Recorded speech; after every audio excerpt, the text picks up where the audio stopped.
everybody, this is Pam at the Paper Outpost, and this is Craft Chat, Friday Craft Chat, where I answer your questions, and we're going to go through some of your questions that you've tossed up there. Thank you so much for putting them up there. I know a lot of people wonder the same things, so we're going to see if we can answer some of these for you.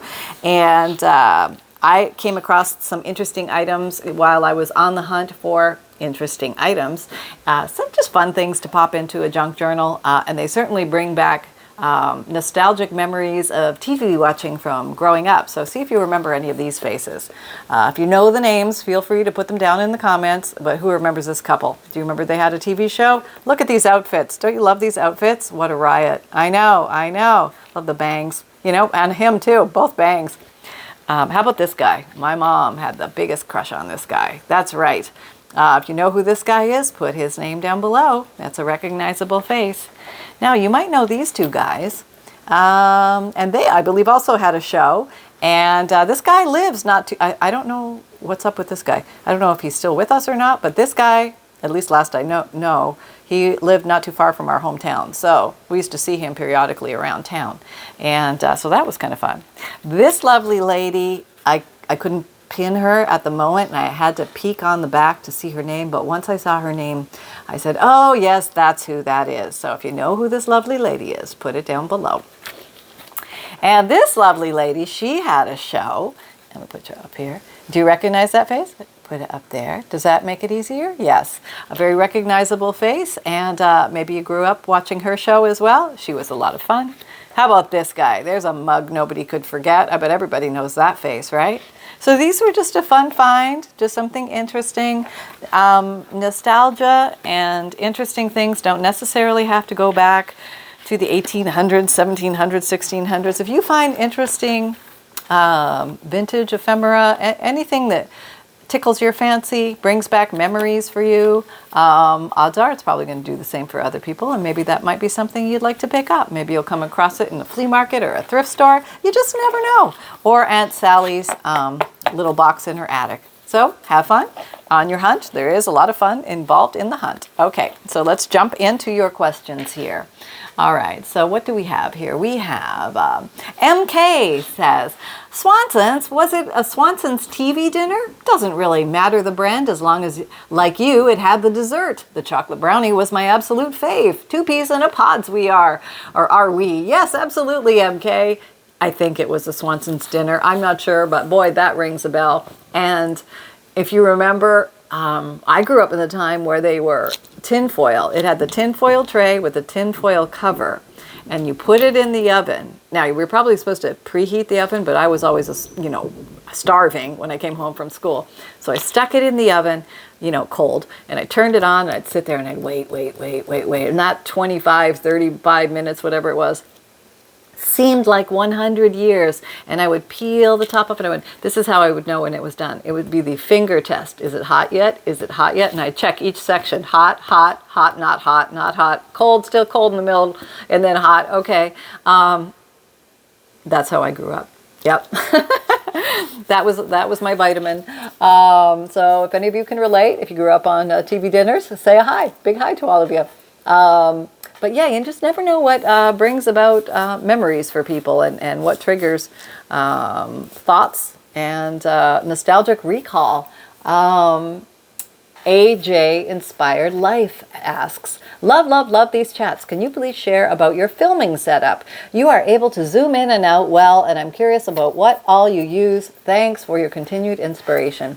Hi, AJ. Thanks for coming by, and always nice to meet another fellow paper lover. Yes, I remember when I was first starting, I knew I wanted to use my phone, and today the phone I use is a Samsung. It's an Android phone, a Samsung Ultra 21 Plus, I think that's what it's called. But it has a very nice zoom feature on it. I've used the S10 Plus and now the 21 Plus, and they both have great zooms.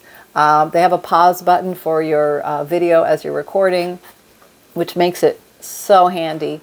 As far as I understand, the iPhones still don't have a pause button. I don't know if the latest ones do, but you can download an app to get the pause button for your video. Why no pause button? I don't know. It seems like a basic.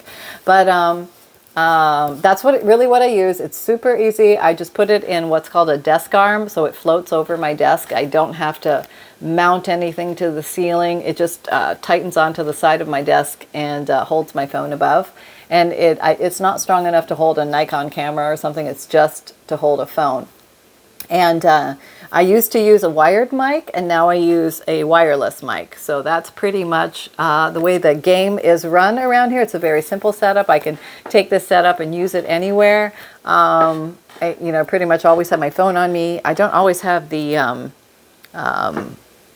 wireless mic, but the mic in the phone itself, if you didn't have the wireless mic, it works great. You just need to keep your mouth by the microphone all the time, as opposed to being able to go over and get something out of a drawer and still be heard at the same audio level. That is why I got the wireless mic, so that I could take my audio with me if I turn around and get something out of a drawer. It doesn't sound like I'm leaving the table, even though I'm leaving the table. So it just makes it a little bit easier. So that was that. I hope that answers your question, AJ. And then I use I have right now an overhead light. I used to have a ring light. My husband borrowed it. That's gone now. And then I have my ceiling lights and one desk clamp overhead light. It's clamped onto a pole, and it just shines down over. See, here it is shining down over my work, just to give a lot of bright light on the topic here. I got a little glare there. Sorry. That happens sometimes in showbiz. All right. Oh, I also wanted to show you this. This is a very old letter from 1922, and I just want to show you how beautiful the calligraphy was on this and the way they used to write the address. Look at the way they wrote Bridgeport. You see the heavy fountain pen swoops, and then America over here with a little tail, a little happy tail, like they were so joyous about this letter coming to the USA. I guess this was before zip codes. And here's the return address. Oh, that's where, yeah. Slovensko. So that's, Czechoslovensko. So I'm guessing that's Czechoslovakia and Europe.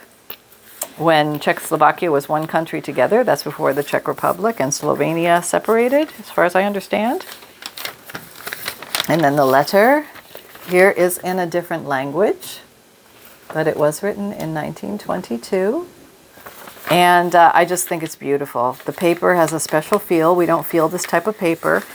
It's not commonly used today, as far as I know. And just rich with so much information. And maybe I'll get lucky one day and be able to have this transcribed. But I think it's wonderful. If anybody knows Czechoslovakian, or I don't know, did the language... Is the language the same in both countries, or did it change because they separated the countries? Probably not, right? The language is probably similar.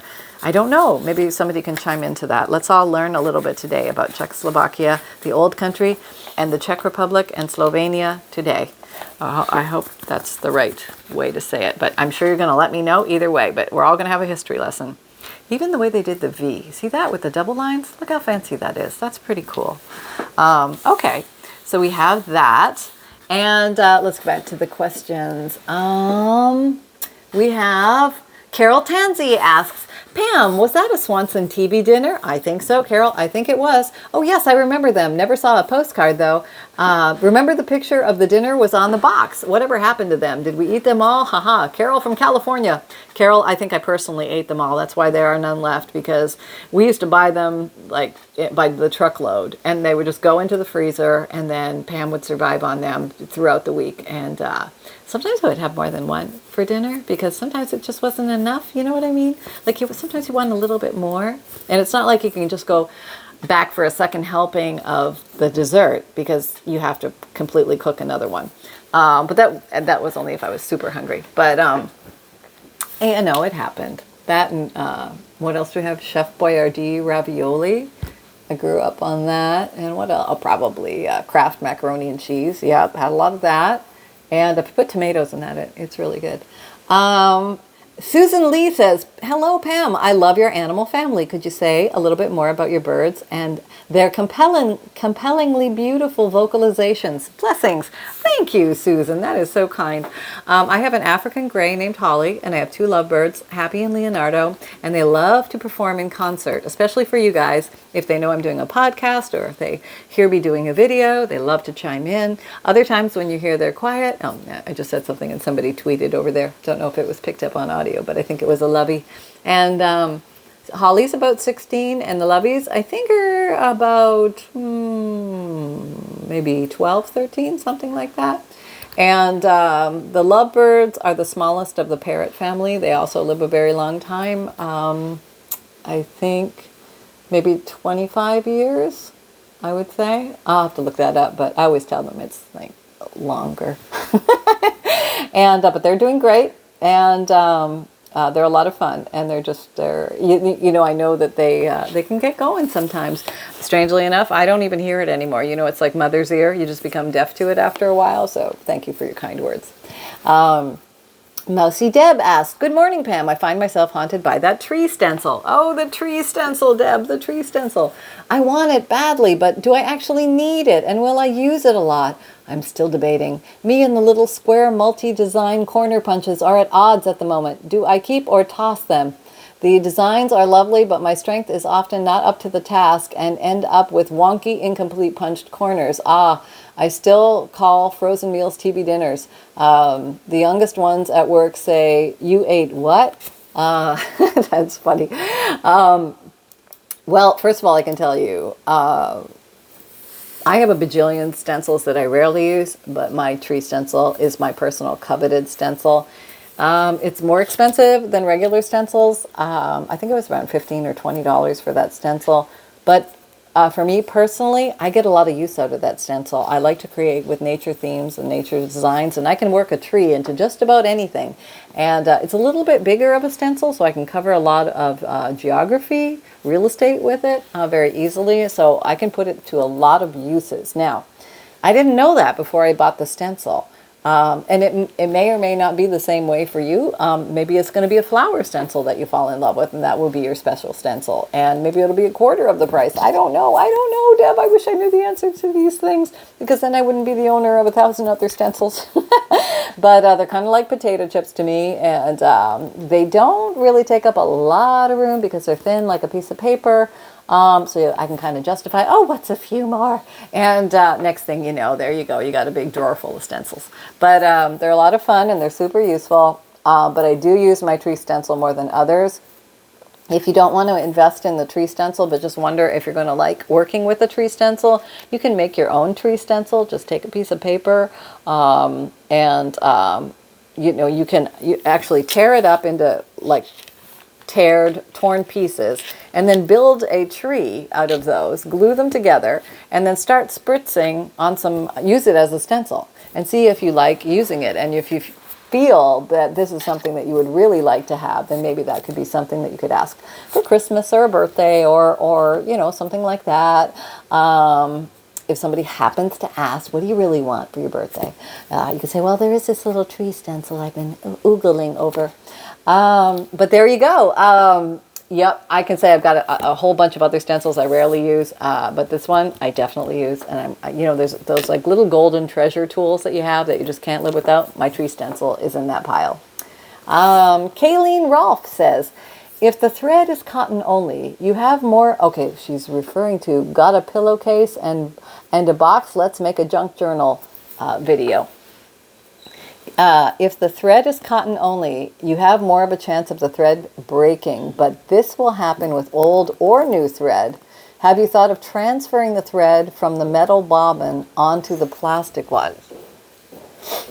Now, I have no idea how I would do that. Would I just do that on my sewing machine, or would I use one of those little bobbin loaders? I could do that. I could definitely transfer them onto the plastic ones. I think I must have been sewing, and my machine must have been sounding like it was choking, and I think I came to the realization that it's probably the metal bobbin that I'm using or not supposed to be using, because maybe it doesn't match my machine, something like that. But let me just tell you, I spent hours loading all these metal bobbins because I thought metal was better than plastic, right? Don't you think like the old way of doing things, the old metal bobbins would be better? Well, from what I understand, machines are fussy. Although a lot of machines can use universal bobbins, as far as I understand. Some like their own brand better, and some like the plastic ones even better. So that's all I know. So my mission is to try and use up all the thread on my metal bobbin so I can be done with that. And I'm not done yet. That's where I am. That's really where I am. And I could probably rewind all of those, but that would be an act of God. And we'll see. We'll see how it goes. I've got a lot of thread out there that still needs to be wound onto bobbins, so maybe I'll just move forward and not unwind those, but just move forward. I have a lot of empty plastic ones that I can load right now, so there you go. Pooh at 22 asks, what is glitter glue? Well, glitter glue is glitter mixed with glue, usually a clear glue, and then it usually comes in some kind of pointed applicator tip bottle that you can, not always, sometimes it comes in a little jar and you smear it, but it's very handy if it's in a pointer applicator tipped bottle so that you can just put it in dot form or put it wherever you want. It's just something to add a little bling, a little shine, a little glint, a little fanciness to your pages, and you can do that with glitter glue. And just make sure you give it time to fully dry, or else you're going to have glitter everywhere. Okay. Betty Ann Flood asks, hi Betty Ann, how you doing? Isn't the white chomper for tag corners? I have been very interested in those, but they have a variety of chompers. Great to listen. She's referring to the craft chat number 3. Yes, she's talking about this one. And okay, so basically, when we're talking corner chompers, this is the round edge corner chomper. This is the square edge corner chomper. And then there is the little one, which is the, I would say this one would trim regular printer paper, one printer paper at a time very easily. If you put too much in here, it chokes and it's not happy with you.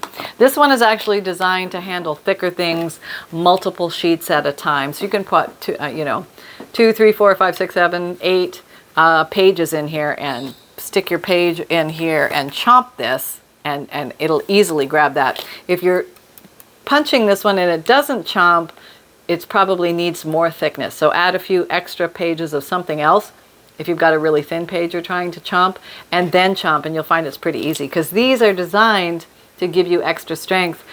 They give you more leverage, so it's not like your hands trying to use the hand strength to crunch something. You're actually using leverage to punch these. But sometimes if you put something too thick in here, it can be very hard to punch, and then it does become tiring on the hands. So to punch or not to punch is the question. If you can easily punch, or if you can punch thin things, then this might be your best little go-to guy. He's just like a one thumb punch, and if you use thin papers, no problem. Okay, so there we go. Now we have what's next. Colleen and Mark Fauchel say, how did you get into junk journals? This was fun to listen to. Thank you, lovely, from Colleen in New Zealand. Hello there, Colleen and Mark. Okay, so how did I get into junk journals? Let's see. Thinking back. Okay, so I think it was around, I don't remember exactly when it started. I think I was watching Nick the Booksmith way back when, and I was absolutely amazed at how she did stuff. And although it made me nervous because she was so good at measuring and very precise and everything, and I thought, oh, I'll never be able to do this because I'll get frustrated, or it won't come out right because I didn't measure right. So I started with small projects. No, I don't really think I started with small projects. I started with a big journal. No, I started with a watercolor journal. I thought, okay, my journal has to have purpose. I'm going to do this for a reason. And what was I doing at the time? I was doing a lot of pencil drawing, and I was just getting into watercolor. So I thought, I went to the thrift store and I found a whole bunch of this beautiful watercolor paper in giant sheets. And I thought, wow, I can cut this all down and I can make a watercolor notebook / journal out of it. And then I could watercolor right in the book. How fun would that be?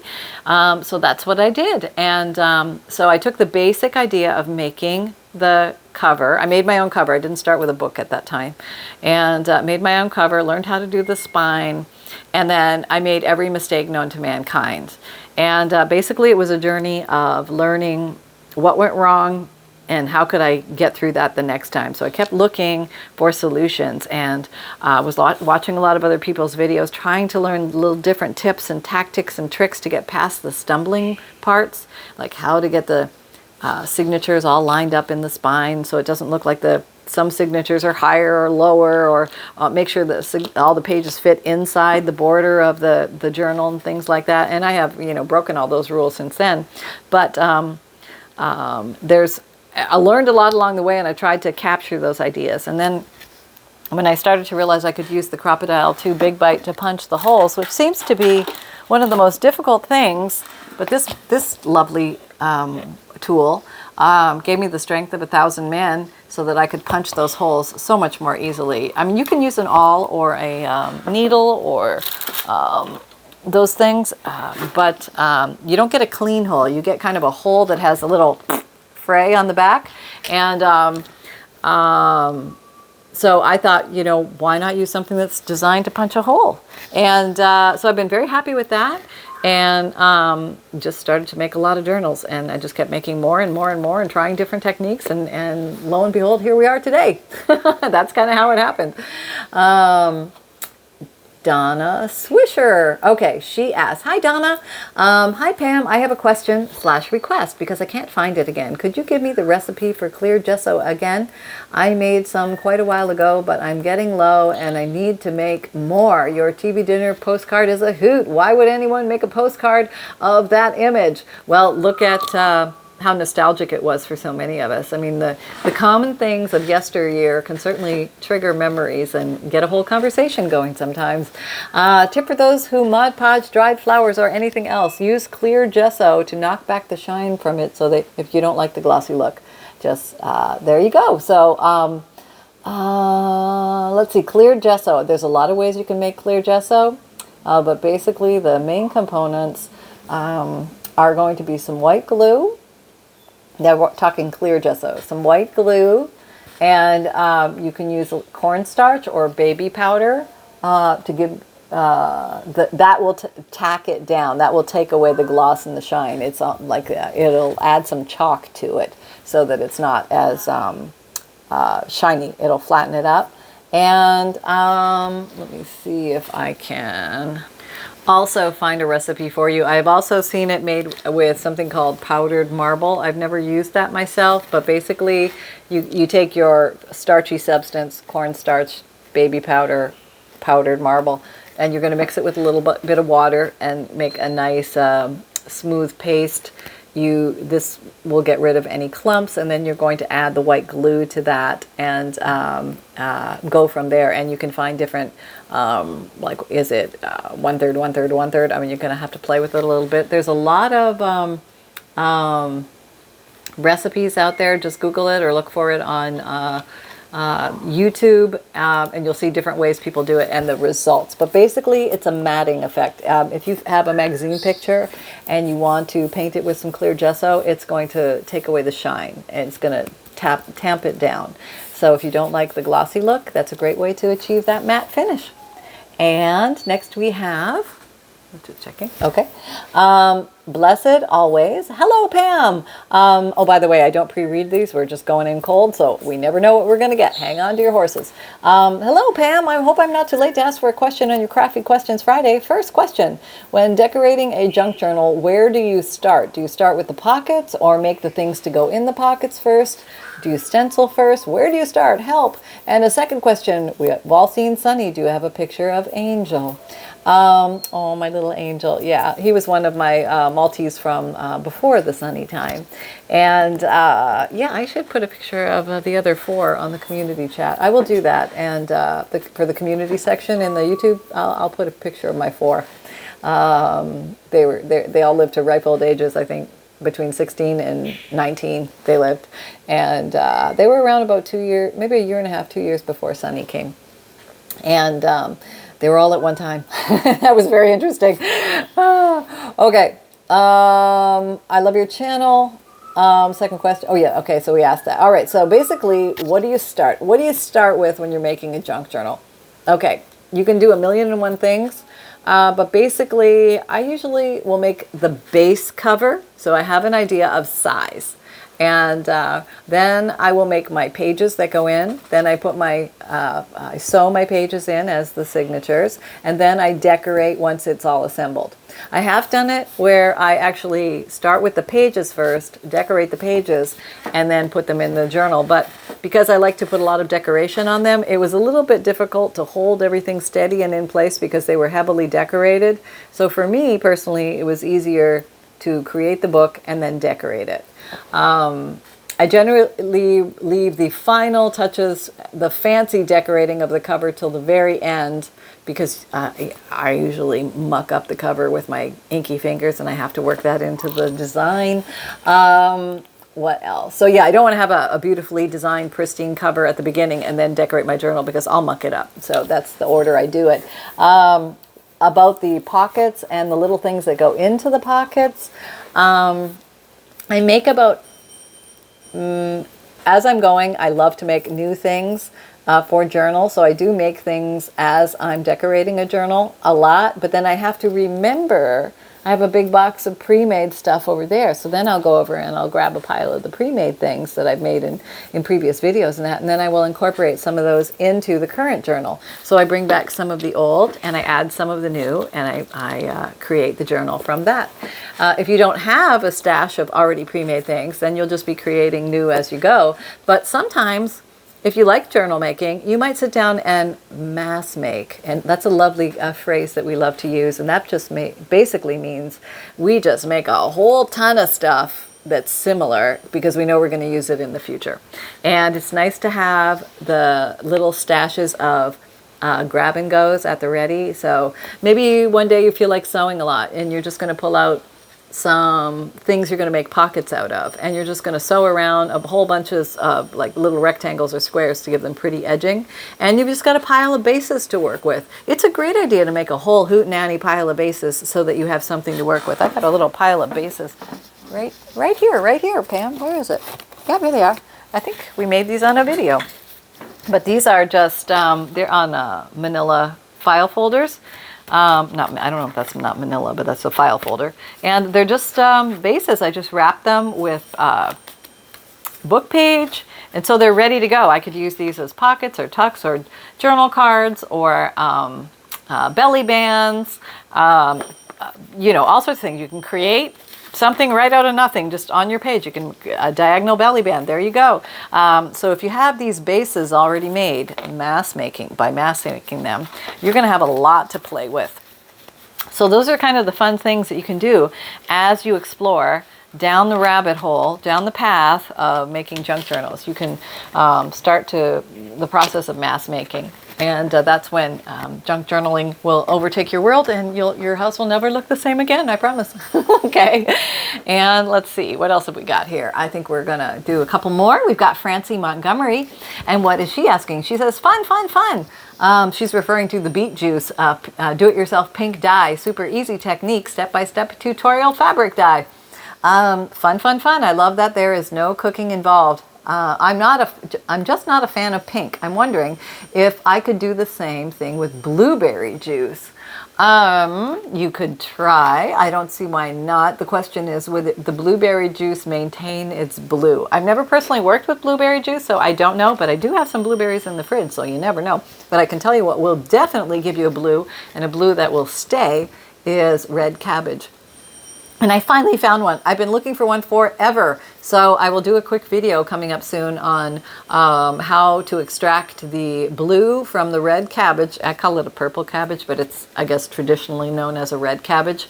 And you quarter it, and then you throw it in a pot and you boil it, maybe like a 3 or 4 quart pot, a lot of water, and a lot of color will come out of this cabbage. And then as you maybe, I would say, boil it for maybe, I would say bring it to a boil for about 10 minutes, and then turn it down, let it simmer for a good 45 minutes to an hour, or turn it off and just let it sit there. And maybe let it sit there another hour just to be sure. But you're going to take your scooper and take out the actual cabbage, and you're going to notice that the cabbage almost has a ghostly white look to it because all the color is now in the water.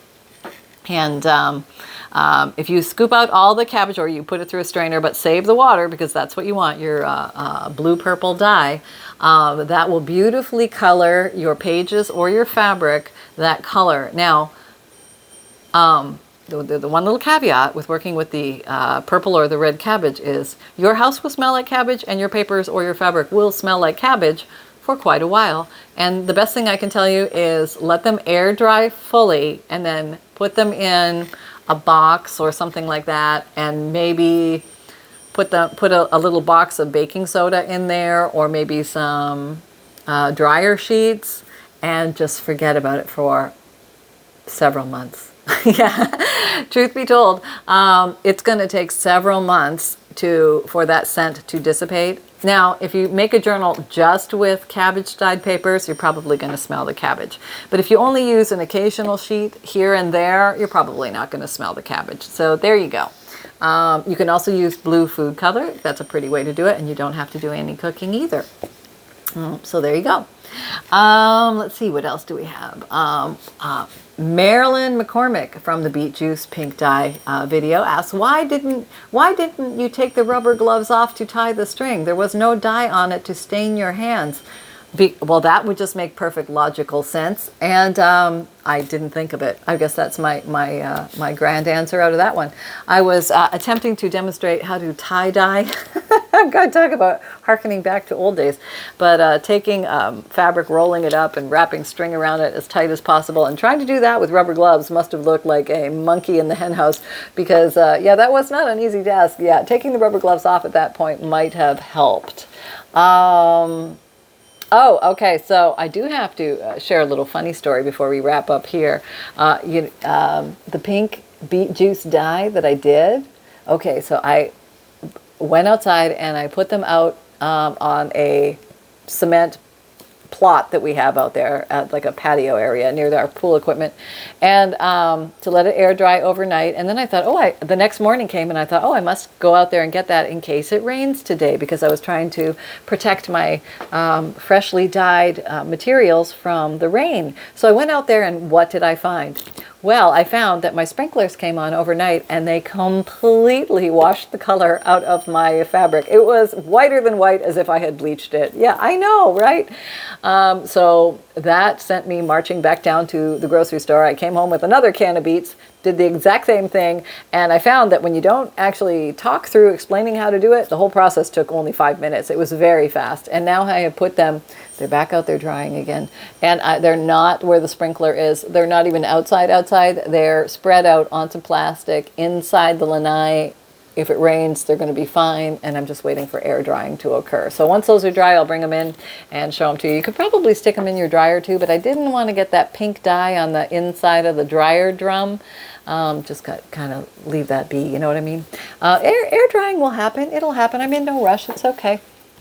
So there you go, folks. That was a crafty chat for today. So I hope you had some fun here. Sunny, you have anything to say? I'm just going to talk from over here, Mom. I'm really comfortable. You don't want to come over at all? Well, okay, I'll come. All right, so quick hello. Did we already say hello? No, we didn't say hello yet.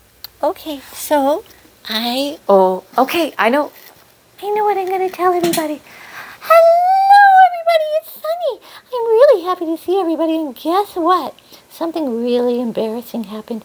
Yeah, I got a new bed. I know, that sounds great, right? It's a cat bed. I know! A cat bed! Mom, what were you thinking? Well, it's really small and cute, and it has like a little cave that you can go in. Mom, really? Yeah, I know. We won't tell anybody on the block. Now everybody knows. Everybody knows because I told them. I'm in a cat bed. Okay. I'm sorry, son. We'll work on it. Okay, we're going to have words. Okay. We're going to have words, are we? Okay. All right. Well, he's still in his regular bed here in the craft room. I haven't popped the labels off the cat bed yet. It is a cat bed. Oh gosh, I'm in big trouble. Oh, what would the other puppies say? So there you go, folks. Just wrapping it up here. I'm going to welcome to everybody who is new, and thank you for everybody who has been here a while. My videos come out Mondays, Wednesdays, Fridays, and Saturdays. And what can I tell you on my list? Well, first of all, I'm just going to tell you. all my links are in the description box down below. So if you're looking for anything special, they're there. But today we're going to talk about my Etsy shop. And in my Etsy shop, I have always for sale vintage Digikits. And these Digikits are categorized. They come in, you get 5 different sheets.